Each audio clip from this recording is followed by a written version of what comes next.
Good morning, everyone, and welcome to Demonstrated Success. I'm Elizabeth Dion from Demonstrated Success, and I'm excited to introduce you to Jacqueline Carabinas, who you've all seen before in these webinars. She is wonderful. Good morning, Jacqueline. Good morning. So we're going to turn this over to Jacqueline in a minute. Just want to remind you that at the end of this webinar, a day later, tomorrow, you will get an email with the link to this webinar. You will also get your professional development certificate that you can download, and you will get any information that we need to forward you, any follow-up questions answered, any forms that we talk about. I'm also going to put in the chat section the Google links to the agenda and the resource document that Jacqueline will be using for the webinar. Jacqueline will be using it throughout her presentation today.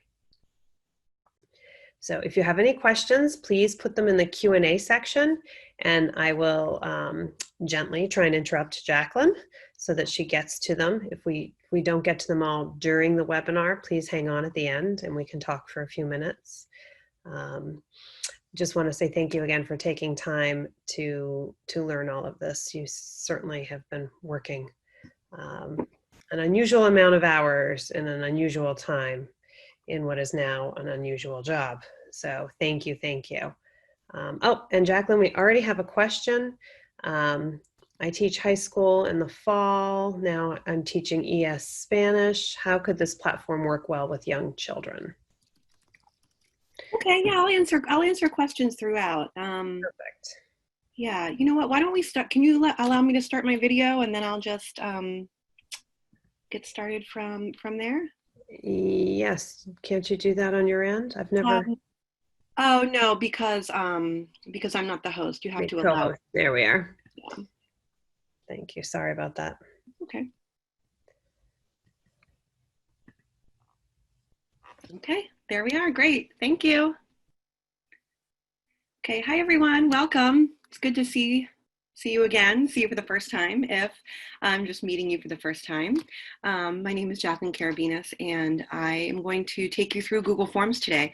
I know that a number of you may have tried it before, or maybe some of you have never tried it. So I'll walk you through how to set one up and talk through some different scenarios. Google Forms can be used for all ages. I've seen it used in kindergarten on iPads where kids can tap the answer, and I've used it with I've used it with graduate and undergraduate students. So it's a really flexible tool that really stretches grade ranges. So I'm just going to jump over now and share my screen just to kind of walk you through. Let's see here. Our agenda document. Yes, there we go. So this is the one that you have access to in the link. You can access it at any time. It's for you. There are a number of hyperlinked resources throughout. This one specifically has some screenshots, just because in Google Forms there are a number of different places to look for whether you're creating questions or whether you are, oh, looks like I need to give you all access. Sorry about that. So there are a number of ways that you access information. So when you're accessing information in Google Forms, you are looking at various places for it. There are spreadsheets and there are graphs and things like that. So just hang on one moment while I get this open the link for everybody. I didn't do that yet. So I'm just going to, a little teachable moment here. I'm just going to share and make sure that anyone with the link can view, just view. Okay, now all of you are set. So if you want to take a look at it again, look, and I can see everyone showing up. Wonderful. Okay, great. So something I always like to start with is a little bit of grounding. We always need to choose our tools that really support our goals and support the needs of our students. And so a lot of times with technology, we can get wrapped up in a tool, and that's okay. I mean, especially as we're learning new tools, sometimes we want to spend some time with a single tool and get used to it. And then as we start to gain more proficiency with various tools, really asking the question about, is this the right tool for what I want to accomplish with students?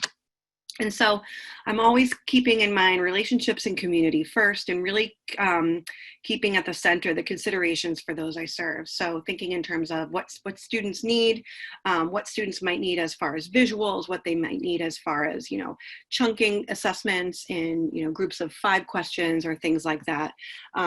Using a lot of video for students that really respond well to that. And so really thinking through the way that I'm going to design the assessment for those that I serve.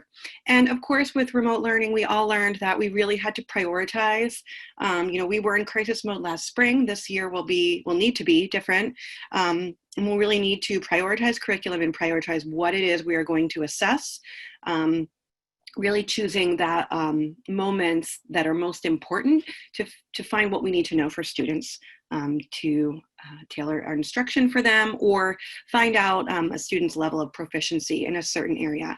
And then again, we'll choose tech and tools to support access and goals. So when is Forms the right tool? Well, you can kind of ask yourself a series of questions.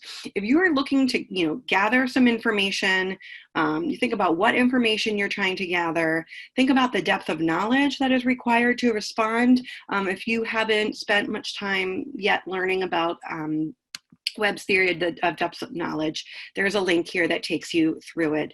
Essentially thinking through the kinds of questions that would be, questions that would have a single answer versus questions like level 3 and 4 that might take some more thinking, comparing, justification, those kinds of questions. Google Forms can easily self-score level 1 and most of level 2. You'll need to manual score questions that go with in levels 3 and 4, and we'll talk about that in just a little bit. And so I just kind of want to go through some of these things to sort of ground you in thinking what the tool is before we start to look at the nuts and bolts and how to build that form. So when we're thinking through the kinds of questions that we want to ask, we also have to think about, is there an assessment that we had already planned on giving that we need to translate to digital form? And so you may have assessments that came with curriculum materials, and these are similar or the same assessments that you want to give online. And so Google Forms is an option for that. But other possibilities for forms, there's so many. This was probably my gateway tool. This was my gateway tool definitely for ed tech, because once I learned that I could gather information so quickly and in one place, I was just blown away. So definitely use it for family and caregiver surveys, weekly social emotional check-ins, even independent learning check-ins. If students are at home, just getting a pulse on how they're doing with their learning. You can do it for pre-assessment, formative assessments, mid-unit or mid-week, and then of course summative, we mentioned earlier. They're great for reflection and goal setting. They're also great for a teacher tool, meaning you would make a form for yourself, maybe for conferring with students, or if you were observing a student read, or observing and listening for student talk or collaboration, you could use a form on your own to collect information. So this is just the wide range of things that you can use for a form. I've also seen some really creative things. I've seen students write choose your own adventure stories with with Google Forms. And I've seen some teachers really do some creative things as far as gathering information with Google Forms. So lots of things to think about. So let's dive into forms so I can show you where to find them. I'm going to show you a couple of forms, and I'm going to jump over into the forms screen now. Okay, so this is a Google form in edit mode. So I'm going to back up a few steps to show you how I got here. So if you are in your Google account, and whether it's a personal Google account or your school G Suite account, you will get there from the app launcher in the top right, or you can get there right from Drive. So a lot of times I use Drive as my home base, or if you're using Google Classroom, you can use Google Classroom as your home base. And when you're in Google Drive, then this new button on the top left is going to get you to all of your various apps in G Suite. So it won't show up right away. You'll have to, after you click New, scroll down to More, and then you'll see the various other apps that you have access to. And here is Google Forms. So I'm going to click on that here, and this will open a blank form for you. And so you can see that's not really exciting right now at all. It just gets you started with your blank form. And I like to call these note cards. So I think of questions as a note card because you can move them around. And so you can think of your question in this box as a note card. You'll be able to move them around based on the order you want to do them, or if you change your mind about an order, that kind of thing. If you forget to put the question, what is your name, and you put it last and you want to move it to the top, that kind of thing, you can move them around.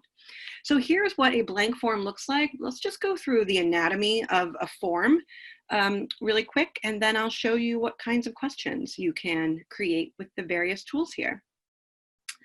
So let's start here right in the center. We have your form title, and you have two places for a form title.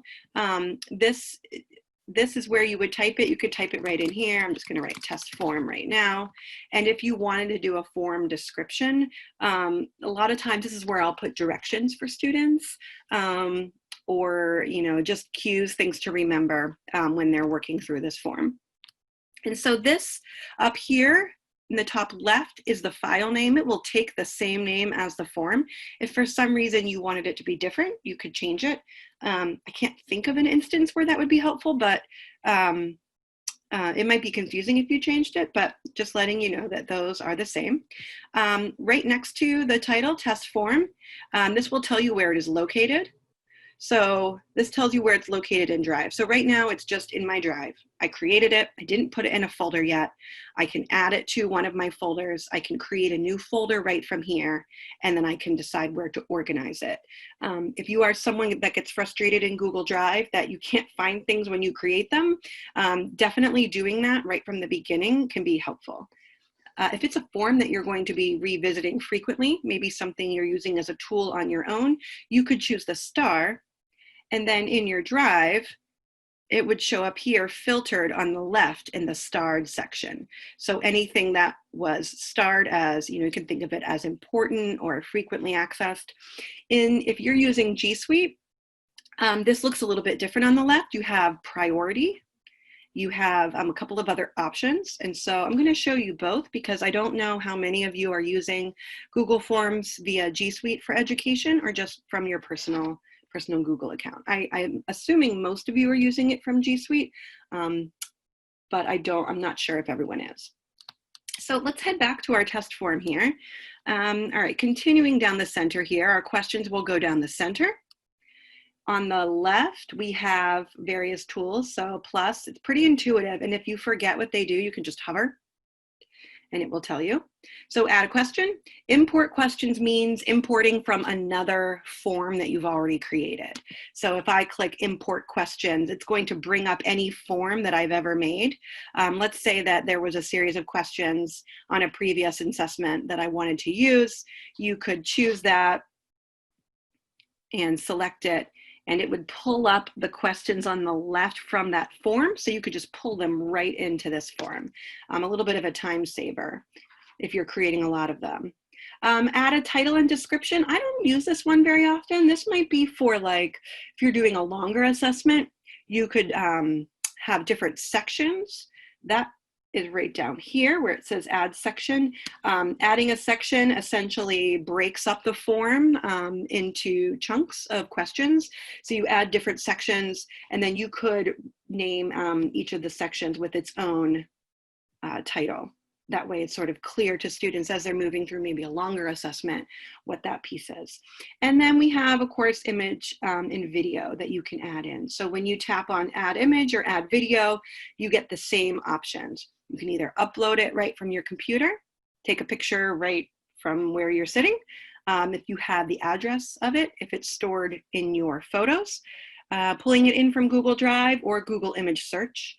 I frequently depend on Google Image Search and camera to just take a picture right from where I am, whether it's an example of something or whatever it is I'm trying to include in the form. And then we go to the top right. So in the top right, continuing through the anatomy of the form, add-ons are tools that they extend the functionality of the app. And so a good way to put this is a lot of time when you buy, when you pay for a tech tool that has a lot of bells and whistles and things like that, it sort of comes with every possibility sort of packed in there, embedded in there. But add-ons do a variety of things. And we won't have time to go into a lot of them right now, but it's definitely a rabbit hole that you can go down. There are add-ons that will take your quiz answers and put them on the bottom of a document that students have already done some work on. Maybe they did an essay on one, and then you wanted to append these form questions and answers onto that same sheet. There are various things for time limits, and there's just all sorts of different things you can do. One important thing to know about add-ons is they are frequently third party. And so it is important for privacy issues that you clear add-ons with your school or district. And it is likely that you can't add them on without permission because of the strict privacy laws for student information. So there are a number of vetted add-ons that work really well. And so if you find one you want, just work with your IT or work with a team to vet that add-on and you can use it. Of course, the all-important customize your theme. You can change colors, choose an image. Preview is really important to use. After you finish a form, always go into preview and walk through it as a student or a user. And that way you can make sure it flows and feels the way that you intended it to. Settings. Settings, there are a number of different answers. We're just going to take a quick look here, and whenever I send this link out, meaning the form is ready to send, and I'll give it to all of you to take a sample form. A few different options. We have some general settings. Presentation, just meaning how do we want it to look for students? Do they need a progress bar? What kind of message do you want to give them when they finish? You can add a positive message, or you can add directions on what to do next, that kind of thing. And then settings for quizzes. If you choose to make it a quiz, these are some different options that you'll have. So again, those are all in settings, looking at generally, what sorts of things students will be able to do with the form, how it will look, and then how you're going to use it as an assessment or not. And we'll look more deeply at those. In the top right, we have send. Send essentially means how are you going to get the form from you to the people that you want to take it. If you're using Google Classroom and you're just creating the form right from within Google Classroom, you won't have to send it. It's already linked there in an assignment. If you want to email it, you can choose this option and put the email addresses in. I find this to be much easier. I use the link and I just shorten it so it's a little bit easier to deal with, and people can see then that it's a form. And so you can copy and paste this link into an email. If you're using another LMS, you're using, Edmodo or Schoology or something like that, you could use that link. And then this is an embed link. So if you're using a website like Google Sites or another kind of site, you would embed it and it would show up right within the screen. Most common for me is the link. I just grab the link, paste it, and send it off to whomever I need to. All right, just a couple more for the nuts and bolts, and then we'll dig into some questions, and we'll start, answering some questions and creating some questions. Here in the top right, this more, 3 dots in Google land always means more. So here's where you will find a number of options. If you are creating a form along with colleagues. You can add them as collaborators. And it's really cool because as you're all working on it together, along the left, it will show you who's working on what question. So if there were multiple people here, it would show my picture. Since I've selected this one, my other collaborator, maybe it would show up here. So it's kind of neat that you can see where everyone is. And then the other thing that I like to point out in this section, I don't use much more of these, is preferences. So preferences is where you decide some default settings for all forms that you create. So do you want to always collect email addresses? Do you want to always make all the questions required? Do you have a default quiz point value? And so that's where that you will find that. And it's separate from these settings because they are default for all forms. All right, I'm just going to jump over and look at questions for a minute. See if they're, yeah, so Christine's asking, can you change the shortened link title? You can't from right within Google Forms, but you could use a site like Bitly and make it something, I use that a lot, make it Bitly Spanish Quiz 1 or something like that. One thing to keep in mind is that sometimes short link programs like Bitly are blocked from being accessed at school, depending on the sort of filter they need to go through. So just something to keep in mind. All right. Okay, no other questions right now, so I'm going to move on. So I'm going to jump back over into this form that I created on Landforms, and I'm actually going to put it in preview mode so that we can look at it from the end. Let's go into full screen, look at it from the end moving backwards. So this would be if I was, if we had done a number of activities on Landforms and I'm, ready to hear what students remember from the various learning activities during the week. And of course, I always put in what is your name, even if I have it collecting email addresses. I always do that because you never know if you forgot to check a box somewhere or something to collect email addresses. So it's always a good default thing to just put what is your name first every time. You can see that I was able to use photos, and I just pulled these right in from Google search. Making forms, the goal of a form is to gather information. And so you want to limit yourself on getting too crazy with how beautiful they look. Of course, they need to be visually engaging for students, but you don't need to go crazy with lots of visual bells and whistles because it's not as necessary sometimes as we feel. And so there are some grid type questions where you can put, select different options for a list. I like that one a lot. This is a good question type to use if you're asking about a list of phrases or concepts or things like that, and you are asking for the same descriptor or range of descriptors for each one, like a sometimes, always, never, that kind of thing. And then here is a photo. Look at the photo and use geology vocabulary to describe it. And this would be an open-ended question. You can see here I was able to embed a video.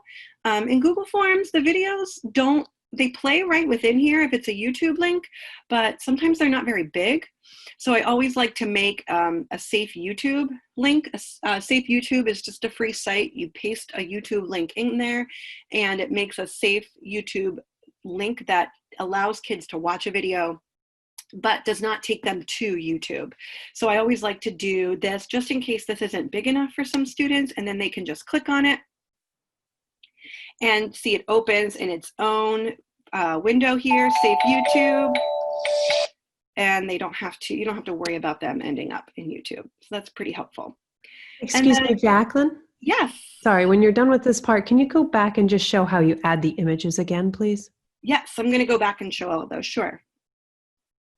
And then here's another open-ended question. So just wanted to show how the range of things that you can include here so that as we're creating, you have a little bit of a visual for what they look like. So that was a final view, a preview. And now I'm back in the edit mode, and you can see I'm back in the edit mode because I have all my tools and various things. So that's just the difference. Oftentimes, whenever you're sending a form, some people might see like a like a little pencil in the bottom right that says edit this form. So that's something you would see as the owner. So I don't know if you can see that down on the bottom of my screen, edit this form. Students don't see that. That's just for you. And if you had any collaborators, like if you made this form in Google Classroom, the collaborators or co-teachers in that classroom would probably see this edit button, but students will not see that. All right, so let's take a look at how do we do each of these kinds of questions. So when I'm in a question and I click on it, it sort of selects it. So do you see how it kind of sort of jumps and highlights on the left? So let's say I decided here I wanted to create a multiple choice question with images. So notice when I click this drop down, I get my wide range of question types. So again, thinking of the depths of knowledge, what is it that I want to, what is the information I want to gather? I won't go into each one individually, but they are certainly, there are some that you will understand right away, and some like the multiple choice grid that take a little bit of time to kind of wrap your brain around when to use those best. So if I chose multiple choice like this one is, and it tells me what I'm working with, let's say I wanted to add this stream. So I'm actually going to remove this question altogether, sorry, that response altogether, so that I can walk through adding it. All right, here we are. I need my screen to be a little bit bigger. Okay, so I'm going to click on Add Option. I have Add Other, a place where people can fill in their own answer. But I'm clicking on Add Option, and I would do that for each one as I was creating my multiple choice. So let's say stream was an option, but I wanted to include a visual. So right here, all the way across, I have Add Image. And get my little, see, I can get my little icon and I hover and it reminds you if you forget. So when you click on Add Image, that's when you go into these options. And you can search right from there. And so find the picture that makes the most sense for what I'm doing here. I'm going to select this one. So you just search it, click it, and choose Insert. And it's loading it right there.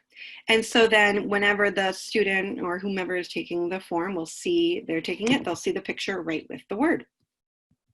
Same thing goes for a video. So I'll scroll down to this video. Here we go.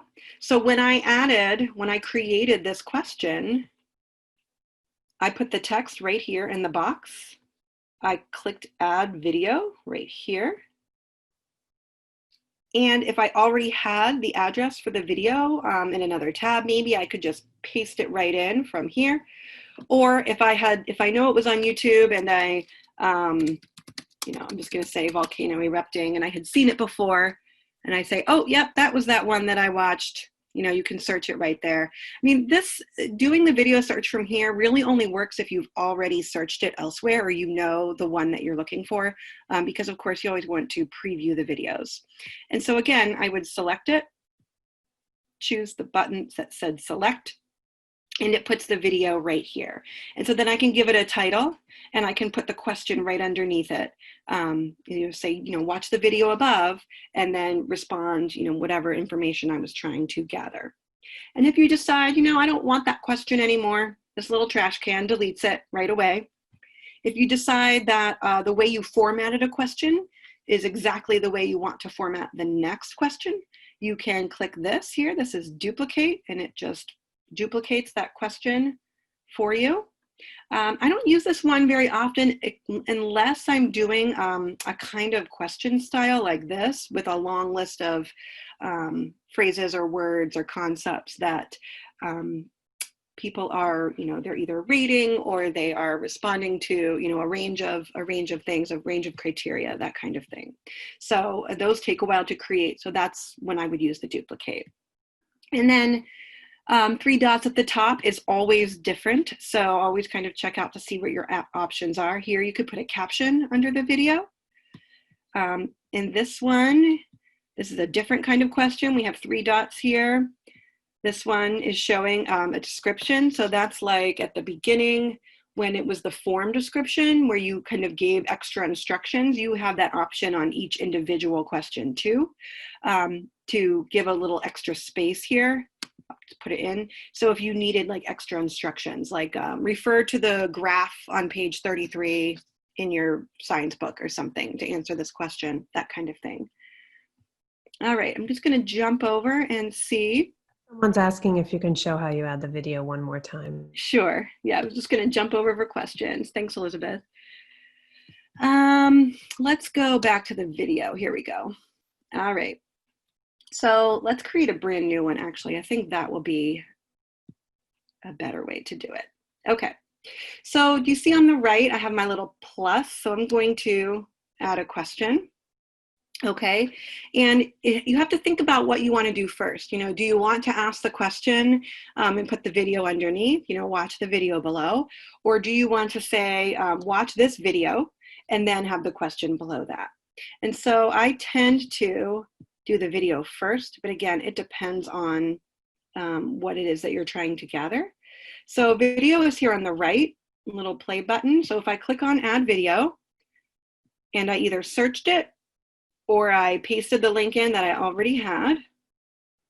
I'm sorry, did you type safe into the address to get it to the safe YouTube sites? No. Would you like me to show how to do that to make the safe YouTube? Yes. Yeah. Okay. Yes, sure. So let's say we search our video. Let's say it's this one I'm going to show. When I click select, it will show up right in here. Okay.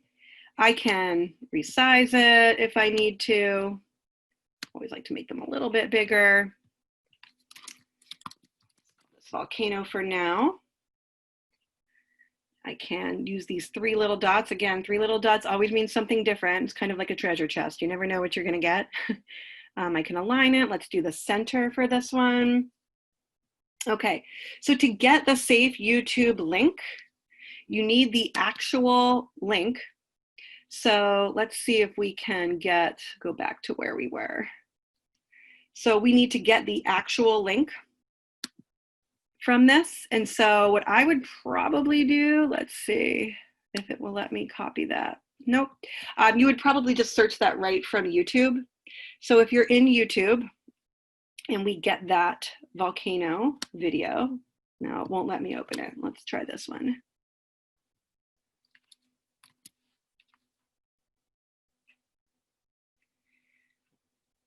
Nope, it was just taking the form.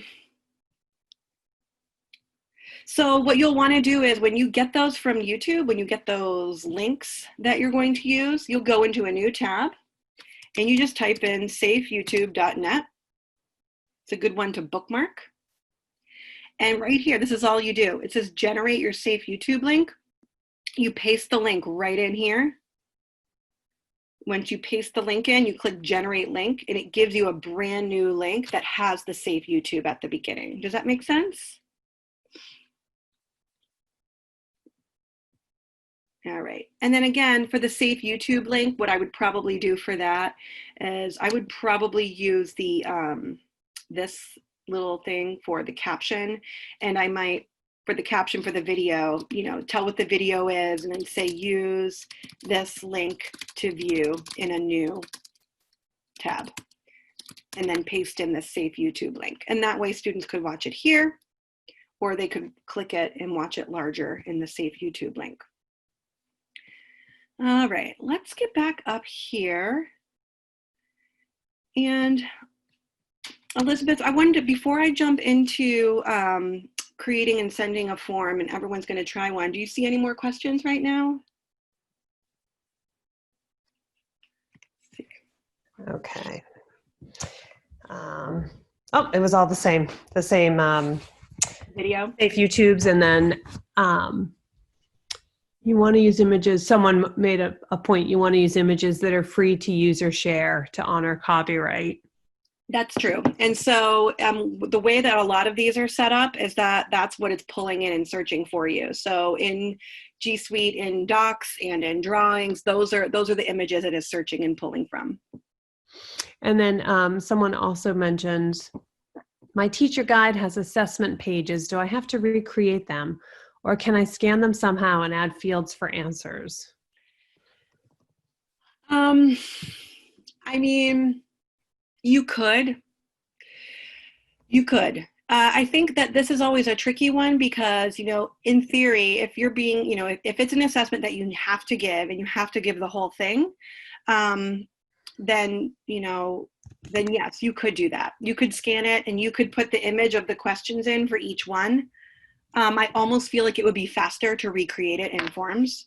And the reason I say that is because the whole scanning and making each individual question an image, it might be kind of a headache. And then the other thing to think of too is, you know, depending on what the setting is this fall or this year, you know, there may be things that you aren't assessing. So I would say the answer to that is yes. You would probably just recreate it in forms if you're assessing remotely. But this is where you collaborate with colleagues and you divide things up, so that if this is something that a number of people are using, that everyone sort of splits up the work and creates the forms. And you do get really fast at creating them once you know what your options are. You can do them really quickly. So I know that's not the best answer because it sounds like more work, but in the long run, it will probably be better to recreate them. And then actually, there's another great teacher on the chat asking, can you share your YouTube videos and links for this unit? She's doing the exact same unit and likes what you've pulled up. Oh, she wants this. Yes, you can The have volcanoes. Yep. Yeah, sure. Yeah, no problem. All right. And I think that's it. That's all we've got so far. Oh, Okay. someone else. Is there a way to add images and students have to identify which is which? Yes. So the way I would do that is, let me scroll down to the bottom here. Let me think, which is which. I would probably do, I would probably put the image in first. So I would insert an image. I'm just gonna do triangle and square because it's the first thing I can think of right now. Here we go. All right, so I have a triangle. And I'm going to, let's do image again. And square. I'm gonna do red because I'm gonna use the colors to differentiate them here. Here we go.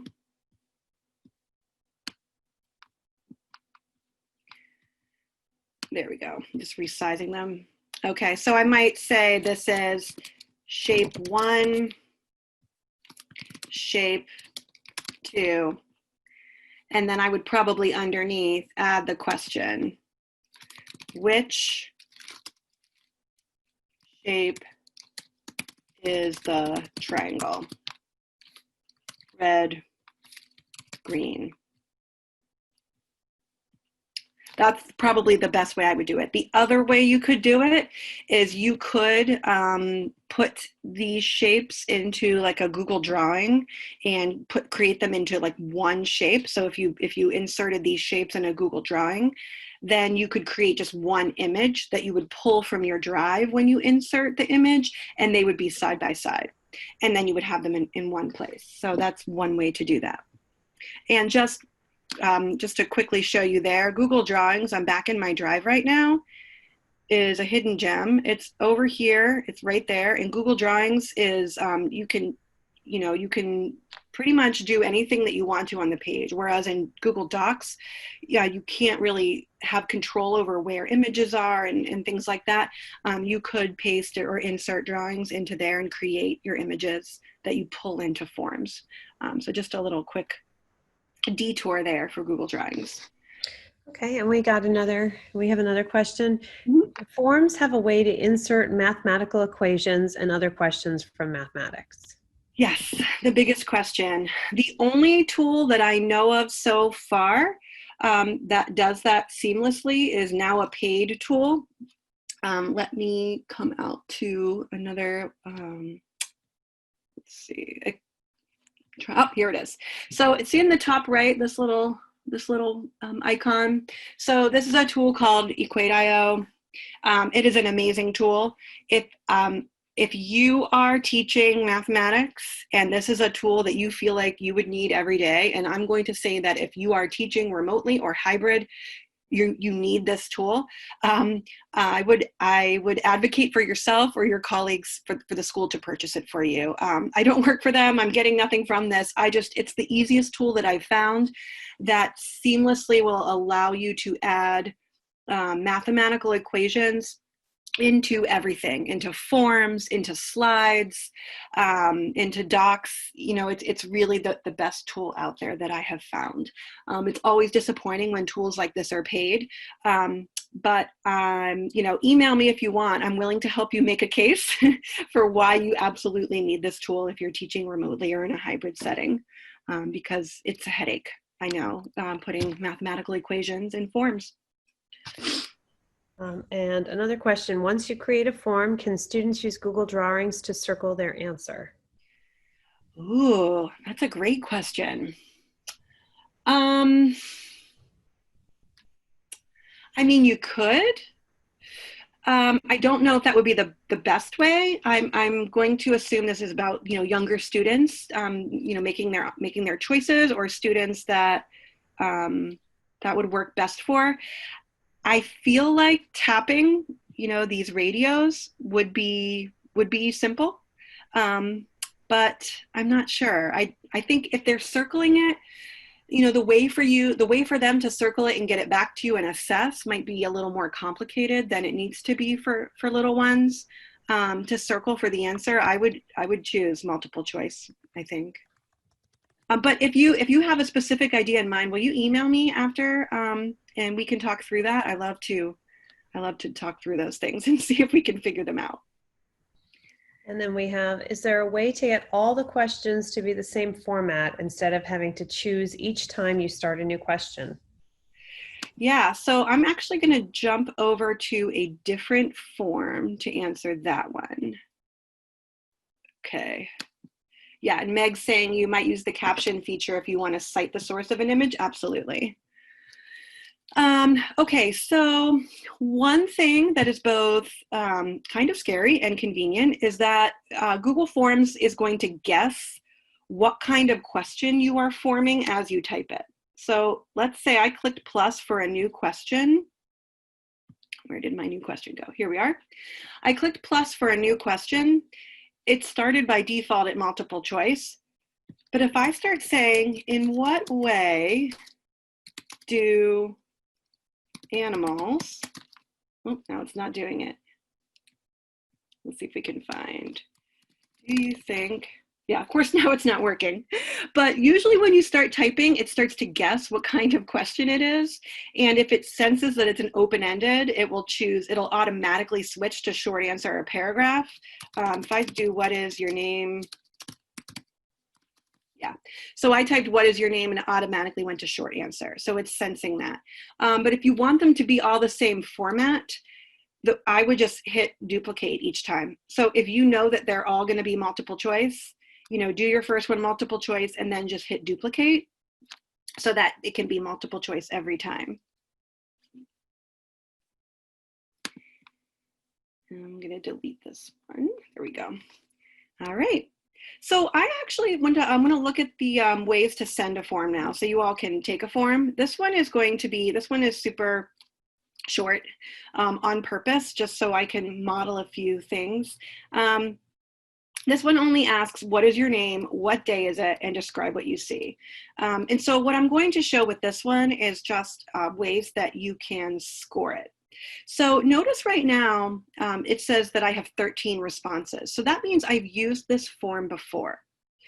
So a couple of things. I can clear all the responses, which means it takes away all of the responses from the form, but it doesn't take them away from the matching spreadsheet. So what that means is I can reuse this form over and over by just getting rid of the responses, yet they stay on this spreadsheet. So when we're looking at responses from a form, they show up in two places. So when I was in my editing mode here for forms, there's questions and then there's responses. This responses tab gives you a quick view, which I find really helpful, especially if you're asking things and it shows you that most students didn't get one correct. It really can help inform your instruction. You can look at it by question, and you can look at it by individual person. So I'm going to click on this green icon here. So up here is the green icon for Google Sheets, and it's asking where you want your answers to go. Now, sometimes you create a form and all you really need is to view the responses right here, and you can work through them and release scores to students as you go through each quiz. As if you were going through papers, you would just click through the arrow.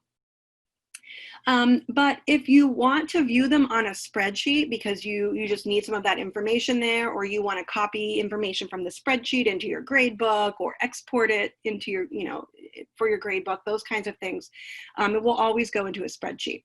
Right now, what I'm going to do is I'm going to delete all responses. So when I click delete all responses, it's clearing out this form so I can use it, but it's not clearing out the spreadsheet. And that's really important to remember, because that is how you can use the same form over and over without having to make a copy of it. And so here I have this form now, and I'm ready to use it again. And so I'm actually going to use it with all of you and then show you how to view the responses and return them. So notice up here, this gear for settings. Remember before we talked about ways that we would view it? If I click on quizzes, that's how I can decide if I'm going to assign point values to it. You can do locked mode on Chromebooks. I mean, it keeps them from opening a tab, but there's nothing that keeps them from going to another device.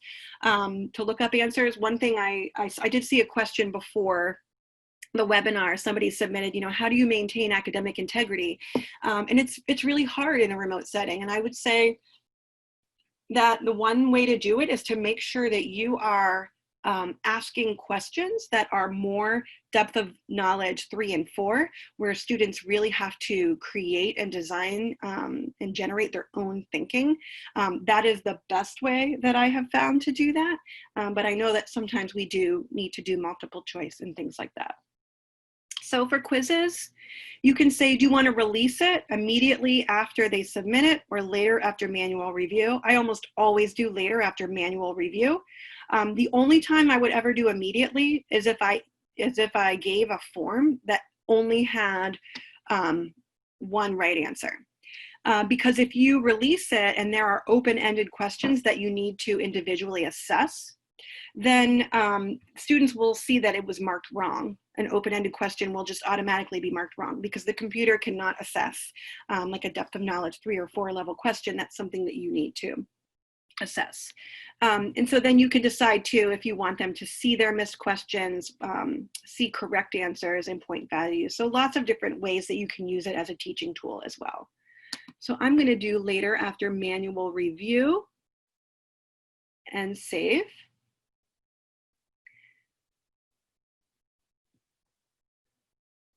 I'm going to not collect email addresses because I do not want to restrict this to my domain. Now, this is something you will want to do if you're in G Suite and you're creating a form for your students, then you do want to restrict it. It's probably already set that way for the whole domain in the admin console, but I always do that just to make sure that students are only accessing it from their account. And then you can limit to 1 response.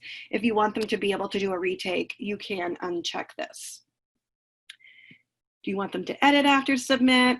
See summary charts and text responses. I use that if I'm doing a form where I want everyone to see, we were gathering information, maybe an opinion or, we were voting on something or, maybe it was something that was anonymous.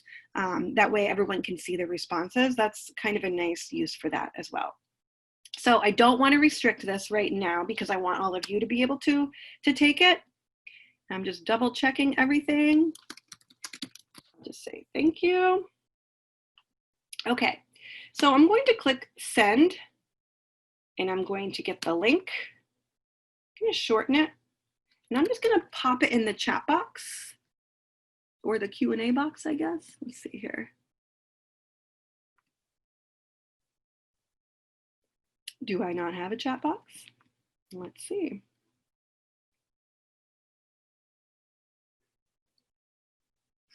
Yes, I do. Okay. All right, so in the chat box, you will see a link. And go ahead and click on the link and just take the form. It's only 3 questions.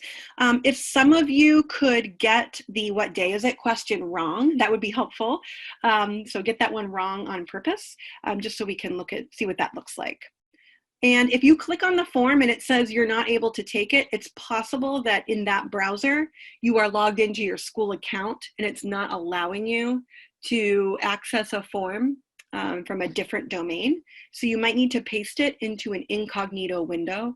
And the way you do that is on the top of your browser, do File, New Incognito Window, and that's detached from any logins. So if it does give you a message that says you cannot access this form, you can do an incognito window.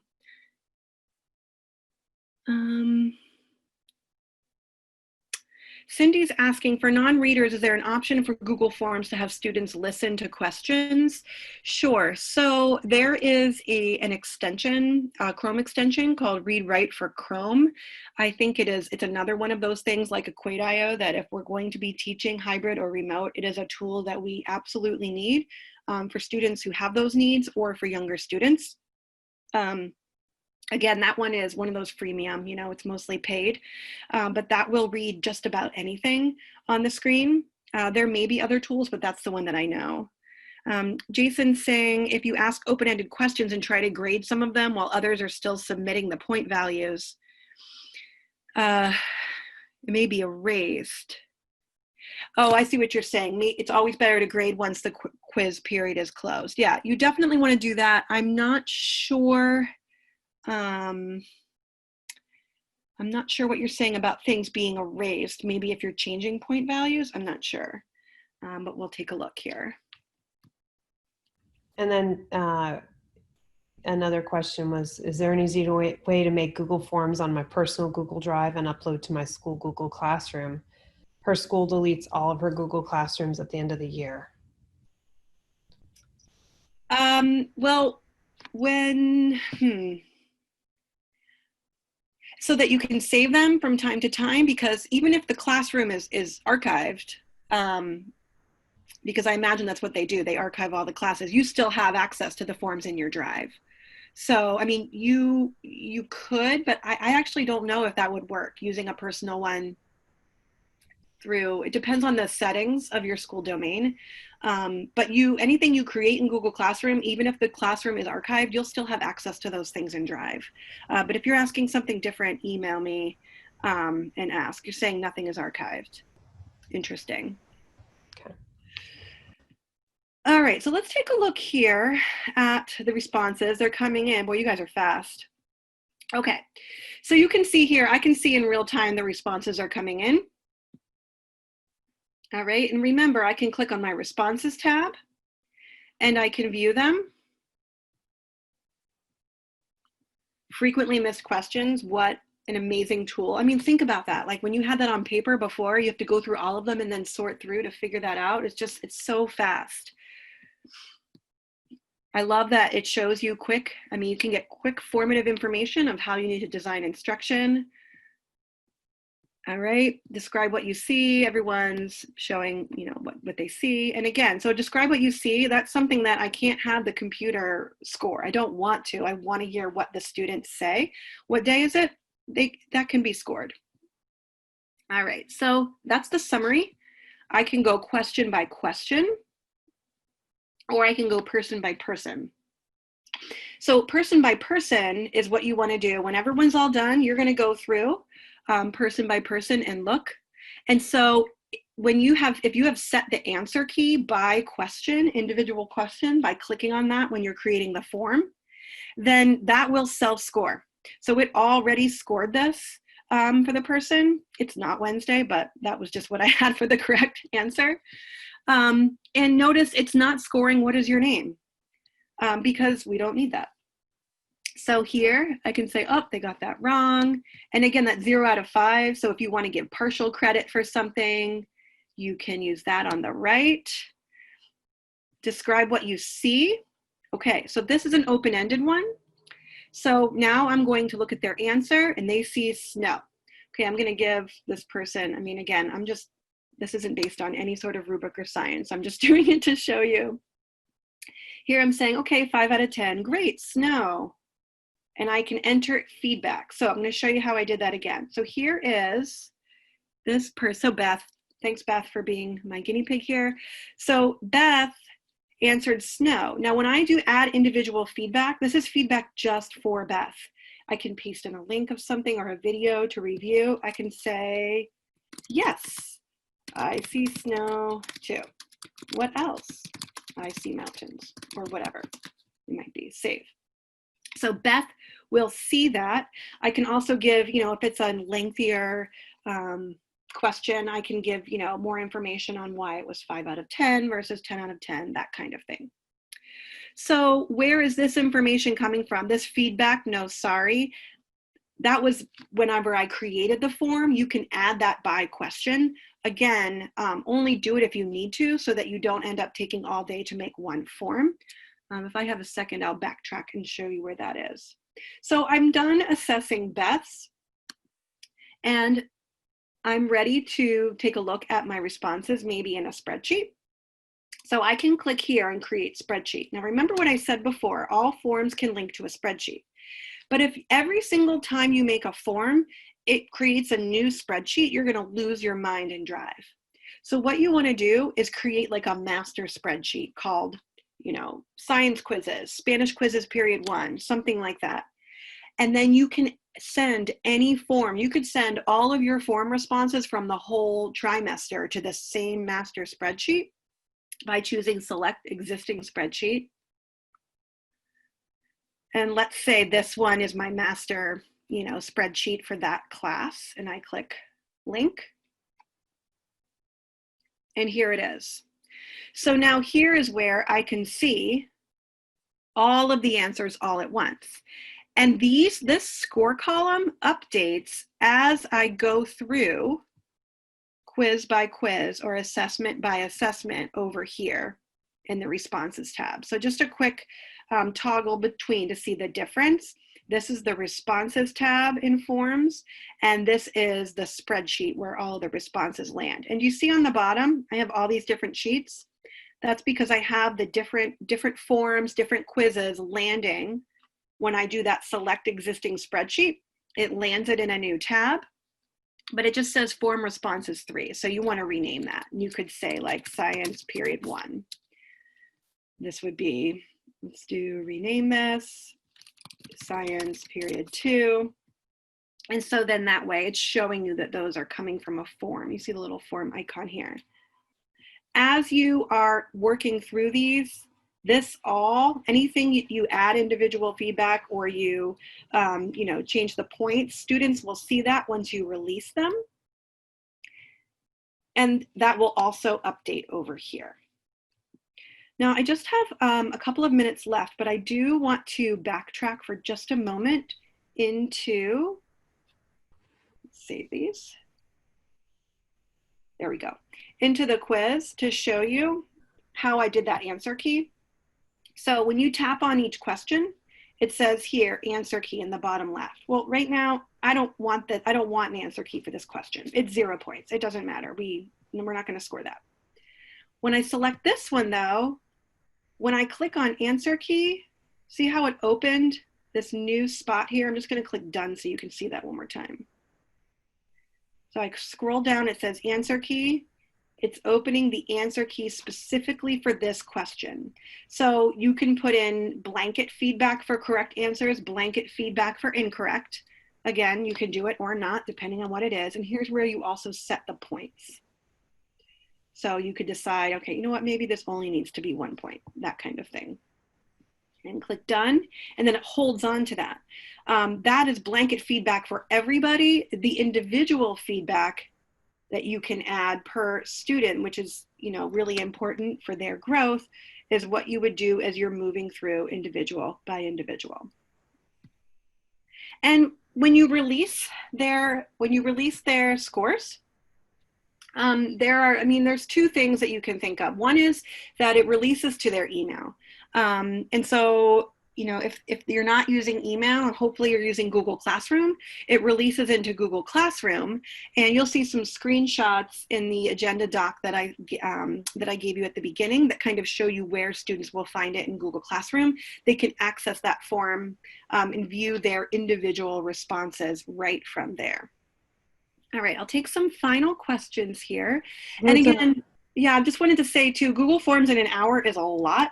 I could do a whole day on Google Forms. So hopefully, this helped you at least get the basics and nuts and bolts. There's a request. Could you share your list of favorite must-have add-ons, including subscriptions? Ooh, I'll have to think about that. Yeah, let me think about that. And when you get the folder from Demonstrated Success tomorrow with all of the information from the webinar, we'll pop it in there. Super. Yeah. Oh, I do. I see the questions now. I see them. Sorry. Can you see them under chat? Yeah. Okay. So Christy's asking, can you keep all the grades from one class on this same spreadsheet? So if you have multiple forms going, yeah, I see what you're saying. I mean, you could. You may, oh wait, no, I see what you're asking. Yes, you can. And so you want to choose, Christy, you want to choose select existing spreadsheet and then select like grade 5 math, whatever. And then when you're doing that, it will send it to that spreadsheet. Yes, Carolyn, it will. Becca's asking when and how do you decide point values for questions on a quiz? That is a huge philosophical question.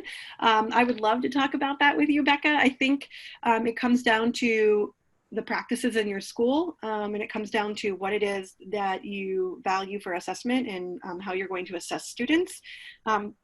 That is a big question. Jason is saying, oh, that was from the forms. There's always a hiccup. It reboots when someone submits. Gotcha. Okay, so Jason's recommendation is just wait till everyone takes it, and then you can assess from there. All right, I think I got them all. Super. Oh, someone said, how do you release? Did you? Oh, yes. So at the top, let me go back.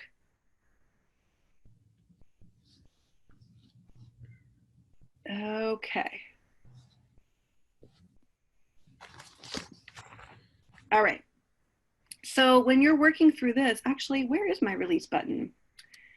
Something is awry because it says score not released. The release button is usually right here. So I don't want to take the time to figure out, it's probably a setting that I did for releasing or not, but right here, when you're going through individual by individual, there's the release. And so when you click here to release, it will ask you, do you want to release just this one or release all of them? And so again, that depends on your personal style, but it does sound like sort of releasing all of them is the way to go. I mean, if you have a couple of stragglers, you might want to just release as many as you can. Yeah, I'm not really sure what's going on with my release button here. But again, it's right here and it will say release, and there's a drop down that has checkboxes with all the student names. And you can show which ones you're going to release. All right. Well, again, if there was anything that you had questions about, please feel free to email me. I'll pop my email here in the chat box because I don't mind at all sort of thinking through various scenarios for, if you're using forms. I know that it's a really flexible tool and that once you get to know it, it can be really helpful for you, and you can organize your assessment much more easily. And all of this will be sent to you tomorrow in an email. It's an automated email from Zoom, from Demonstrated Success tomorrow, and it will have all of Jacqueline's, her PowerPoint here that she showed you, this sheet that she originally had you all work from, her agenda, and anything else that we've gone over today. It will also have your professional development certificate for you to download. Great. Thank you so much. Great. Thanks, everyone. Thanks for coming today.